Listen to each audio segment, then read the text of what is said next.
Hi, ഞാൻ Nafeesathul നിസ്രിയ, 6th A പഠിക്കുന്നു. 1908 ജനുവരി 21 കോട്ടയം ജില്ലയിലെ തലയോലപ്പറമ്പിൽ വൈക്കം മുഹമ്മദ് ബഷീർ ജനിച്ചു. യഥാർത്ഥ നാമം കൊച്ചു മുഹമ്മദ്, അറിയപ്പെടുന്നത് ബേപ്പൂർ സുൽത്താൻ എന്ന നാമത്തിൽ. 1994 ജൂലൈ 5 അന്തരിച്ചു. ബഷീറിന്റെ ബാല്യകാലസഖി എന്ന നോവലിനെ കുറിച്ചാണ് ഞാൻ ഇന്ന് പറയാൻ പോകുന്നത്. ബഷീറിന്റെ ഒരു റൊമാന്റിക് ട്രാജഡി നോവലാണ് ബാല്യകാലസഖി.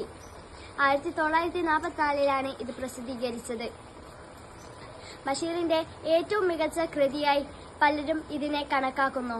കുട്ടിക്കാലം മുതൽ പ്രണയിക്കുന്ന സുഹ്റയെയും മജീദിനെയും ചുറ്റിപ്പറ്റിയാണ് ഈ കഥ വികസിപ്പിക്കുന്നത്. ബഷീറിന്റെ സമ്മതപ്രകാരം തന്നെ ഇത് ഏറെക്കുറെ പ്രചരിപ്പിക്കുകയും ചെയ്തു. നന്ദി.